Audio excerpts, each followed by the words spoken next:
اللہ پیارے حضور، میرا نام سید شہزاد احمد ہے اور میں کلینکل فارمیسی میں پی ایچ ڈی کر رہا ہوں۔ اچھا ماشاء اللہ، اچھا ہاں فرماؤ۔ جی، میرا سوال ہے کہ وہ کون سی معاشری بیماری ہے جس سے ہم خدام کو خصوصی طور پر بچنا چاہیے؟ کون سی بیماری ہے؟ جی، معاشرتی معاشری بیماری ہیں؟ جی، معاشری بیماری۔ معاشرے کی بیماری کون سی ایسی ہے جس سے خدام کو بچنا چاہیے؟ جی اس کا دوائیوں میں علاج تو بہرحال نہیں ہے، فارمیسی تو وہاں فیل ہو جائے گی آپ کی، ہیں؟ تو بے شک وہ فارمیسی جائے گا بھی تو آپ علاج نہیں کر سکتے۔ اس کا علاج یہی ہے کہ اللہ تعالیٰ نے جو حکم دیا ہے نا، ان اللغو معرضون، کہ جو لغویات ہیں ان سے پرہیز کرو، ان سے اعراض کرو، ان سے بچ کے رہو۔ وہ دیکھیں کہ معاشرے میں کہ لغویات کون سی ہیں۔ یہاں تو ہر طرف لغویات بکھری پڑی ہیں، دائیں دیکھو وہاں بھی لغو چیز ہے، بائیں دیکھو وہاں بھی لغو چیز ہے، سامنے جا رہے ہو تو وہاں بھی لغوی۔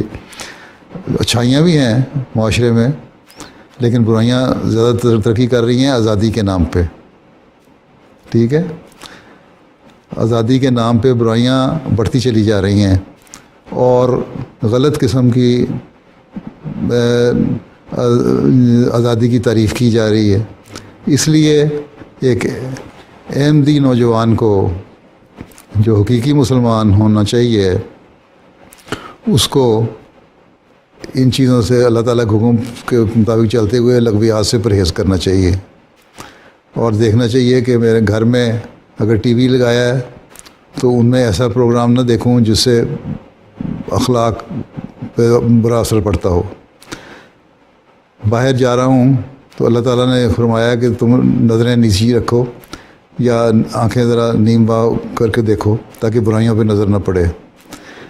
پھر جو اچھی چیز ہے اس کو اختیار کرنے کی کوشش کرو، تلاش کرو کہ اس معاشرے میں اچھائیاں کیا ہیں، ان کو میں نے دیکھنا ہے۔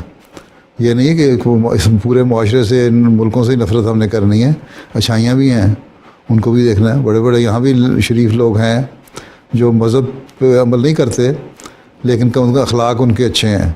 اگر وہ مذہب پہ عمل کرنے لگ جائیں تو مکمل انسان بن جاتے ہیں وہ۔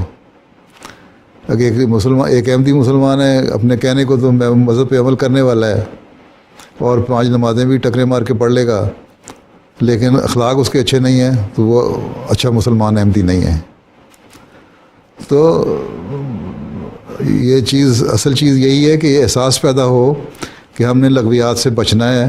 وہ لغویات چاہے ہمارے باہر سڑکوں پہ پھرتی ہوئی ہمیں نظر آئیں، یا ہمارے ٹی وی پروگراموں پہ نظر آئے، یا ہمارے انٹرنیٹ پہ نظر آئے، یا ہمیں سوشل میڈیا میں نظر آئے، یا کہیں بھی نظر آتی ہو، تو اس سے ہم نے بچنا ہے۔ جب اس سے بچیں گے تو آپ ایک اچھے خادم اور ایک اچھے مسلمان اور ایک اچھے انسان بن سکیں گے، ٹھیک ہے؟ جزاک اللہ خیر۔